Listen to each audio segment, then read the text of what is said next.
Manipurda irang thokpase tha manga sure. Irang na effect yam leibase nungtina hengatle. Satra mayamda effect leibase yenglaga yamna thawai nungaite. Pherzawl zila sida irang makse thokte effect yam leibadi uyi. Imphal romdagi potlamsing lakpa yada banina. Pherzawl zila dasu potlamsing mayam Mizoram tanna pusinbana kharabu kamthoi. Irangi marakta sarkargi scheme kayadi adum pangthokpa yari. September tang taramanga dagi hauna October tang ani phauba swachta hi seva Pherzawl zila dasu mapung phana thoram pangthoi. Masigi campaign ase Pherzawl zilagi khun mayamda officials mayamga khunja singna khut samnaduna mapung phai hanki NGO mayamga khunja singa sarkargi karamchari mayamna lambi nala sengdokpa thoram pangthoi. October ta ani gi Gandhi Jayanti gi numitda Pherzawl gi DC nasu saruk yauri. Marak anida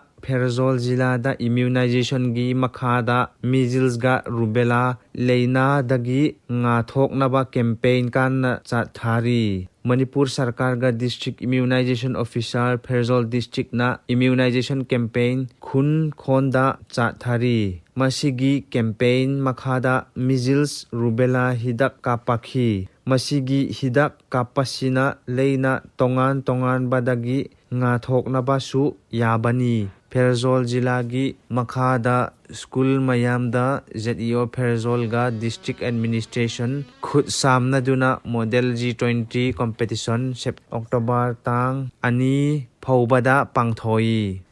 Final numidda Pherzawl district gi DC lalrapsak infimate IS nasu saruk yauri.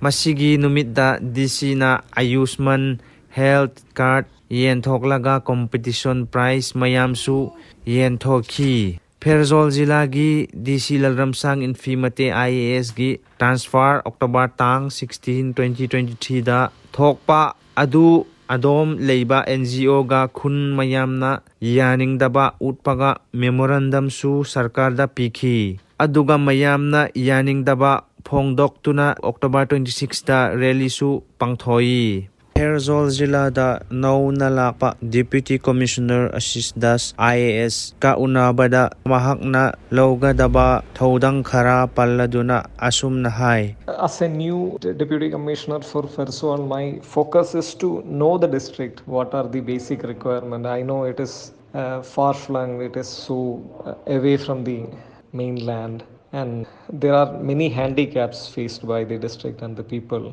So I am trying to understand what are the immediate problems which I needed to understand. We will be focusing on the socio-economic development like education, health and all. There will be focus on the infrastructure development. Zilla asida awat apaleiraba mayam se men khapiduna chawkhat thorang kaya porakani haibagi zilla sigi miyam nasu thajaba thamni. Manipur da Kanglup anigi marakta yanadaba gi inang thokpada relief center mayam daleibana chaga thaknabada awaba thengnababu kharana khamthoknabagi Pherzawl ziladagi cheng bag 15 Churachandpur da leiba Mar Youth Association da sinnakhi. HYA na IDP relief center kayanom yensing bani. Pherzawl zila da chahi kharagi mamangda amur falcon lakpa haure. Kumsi se uchek mayam laknaba haure. Masigi migratory bird ase nauri airgun na kapakpa mi kharab leibani na district administration nasu khunda chatlaga masigi migratory bird mayam preserve tawnaba awareness yam darkar leyi.